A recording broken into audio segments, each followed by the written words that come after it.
Bismillah, alhamdulillah, wa syukurillah. La haula wa la quwata illa billah, amma ba'd. KKN, kuliah kerja nyata, di mana kegiatan ini diadakan secara rutin oleh universitas atau sekolah tinggi di seluruh Indonesia.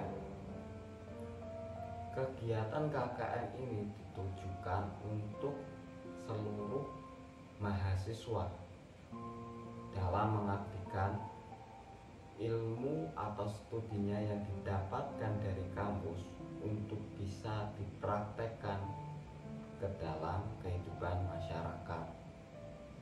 Namun KKN tahun ini sangat istimewa, di mana KKN ini dilaksanakan pada era atau pada situasi wabah COVID-19, dan ini menjadikan program-program yang tadinya KKN itu diterjunkan di desa-desa, disebar di seluruh pelosok-pelosok di Indonesia,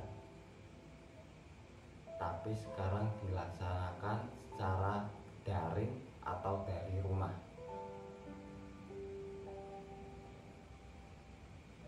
Oke,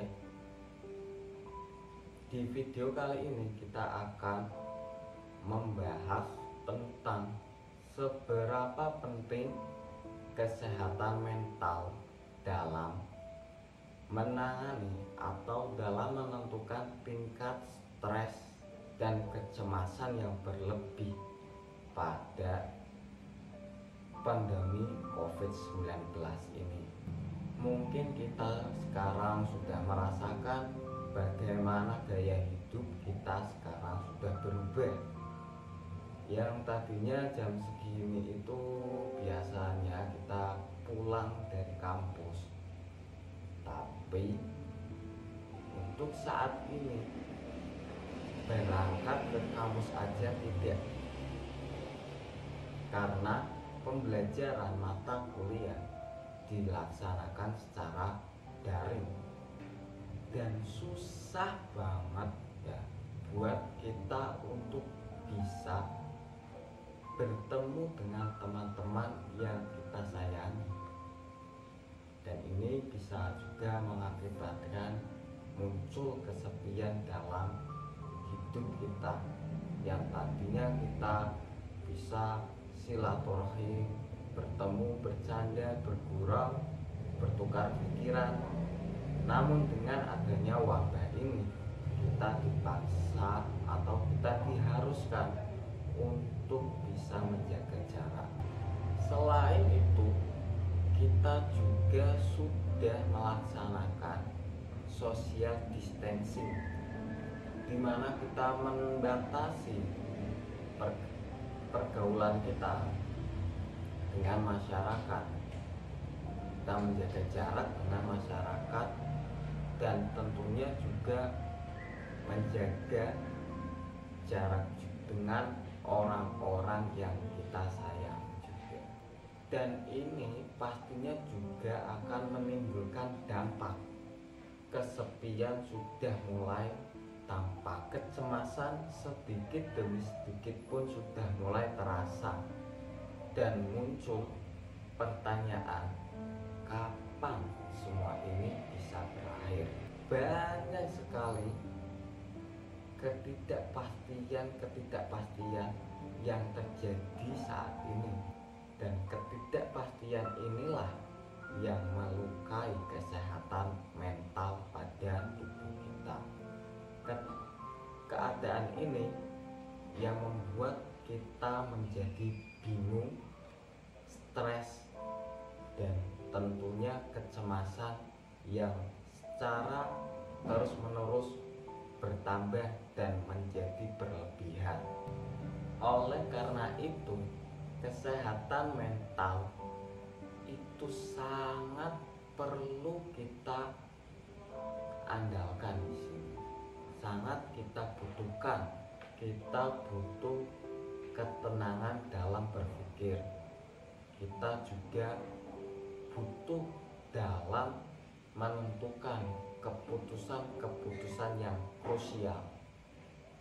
Mungkin secara tidak langsung atau secara langsung kita ini sudah merasakan efek dari COVID-19 ini kepada mental kita. Terus kita juga merasakan kecemasan kepada lingkungan sekitar. Terus kita juga merasakan waspada terhadap lingkungan di sekitar kita, dan muncul ketakutan secara berlebih di luar rumah misalkan.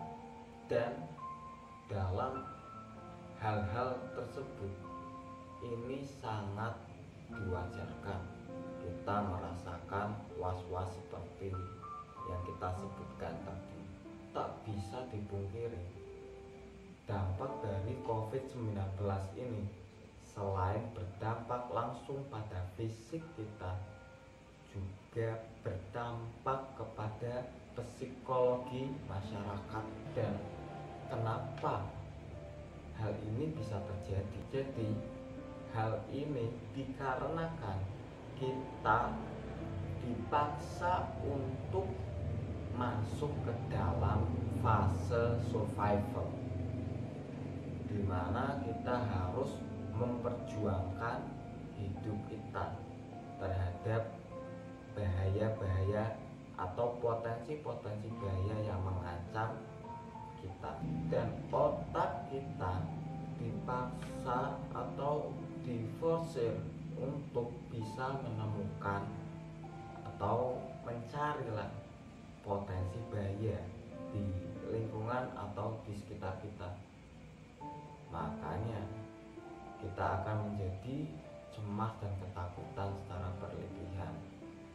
Contohnya seperti ini, ketika kita mau menyeberang jalan raya yang padat, otak kita akan memfokuskan diri kita untuk lebih condong ke jalan, sehingga kita akan menjadi lebih waspada terhadap jalan yang akan kita lalui untuk kita seberangi. Dan ketika ada kendaraan yang melaju ke arah kita, kita akan mengalihkan fokus dari jalan ke kendaraan tersebut, karena kita sudah menemukan potensi bahaya, dan stimulus dalam tubuh kita akan membuat kita menghindari kendaraan tersebut. Jadi kesimpulannya seperti ini, ketika kita berada di dalam bahaya, potensi kita untuk survive itu akan bertambah dan meningkat. Namun jika kita tarik ke kejadian pandemi COVID-19 ini, kita tidak tahu mana yang akan menjadi fokus kita, karena kita tahu ada bahaya, namun tidak tahu bahaya itu ada di mana, karena virus ini terlalu kecil untuk kita bisa melihatnya secara mata telanjang biasa. Kita tidak tahu virus ini ada di mana, dan kita cuma atau kita akan menebak-nebak secara asal, atau mungkin ada di pintu, atau juga berada di orang-orang sekitar kita yang tadinya sehat. Kita tahu kita berada di bahaya, tapi bahayanya samar. Tubuh kita menjadi selalu siap waspada untuk merespon, tapi nggak ada yang direspon. Dan hal ini mengakibatkan kita menjadi waspada, tapi tidak tahu apa yang diwaspadai. Waspada tanpa sebab, kita menjadi gampang tersinggung dan kecemasan pun semakin menggunung. Hal ini juga mengakibatkan banyak orang-orang itu menjadi panik nggak karuan. Ada yang beli hand sanitizer secara banyak, ada yang membeli makanan kaleng secara besar-besaran tanpa menghiraukan orang lain kebagian atau tidak. Dan yang paling mengerikan dari semua tadi yaitu perilaku diskriminasi. Bayangkan ya, seorang pasien COVID-19 jika dia tidak ditangani secara medis dengan baik, malah kita lakukan diskriminasi, apa yang akan kita lakukan? Apa dampak dari hal tersebut? Misalkan ada tetangga kita yang amit-amit ya terkena COVID-19, apakah kita mau mencarikan pertolongan medis? Jika kita diskriminasi atau jika terjadi diskriminasi di lingkungan tersebut, apa yang akan dikatakan oleh tetangga kepada kita, dan apa yang akan dilakukan tetangga-tetangga kepada keluarga kita. Dan hal-hal ini, diskriminasi ini yang akan menjadikan kondisi menjadi lebih buruk, karena penderita atau korban dari penularan COVID-19 ini tidak mendapatkan perawatan dengan baik. Jadi penting banget buat kita untuk mengoptimalkan dan menjaga, merawat kesehatan mental kita untuk dapat menangani kecemasan, ketakutan yang berlebihan, dan kebingungan dalam mengambil keputusan-keputusan yang krusial, khususnya era COVID-19 ini. Mungkin sekian yang dapat saya sampaikan di video kali ini. Dan next video kita akan membuat atau membahas tentang tips-tips bagaimana merawat kesehatan mental kita di era-era atau dalam keadaan yang genting. Sekian, dan ingat, kesehatan atau perilaku sehat itu bukan untuk diri kamu sendiri, melainkan juga untuk kesehatan orang-orang yang kita sayangi. Sekian dari saya, Muhammad Husnul Falah, Gogok Channel. Wassalamualaikum warahmatullahi wabarakatuh.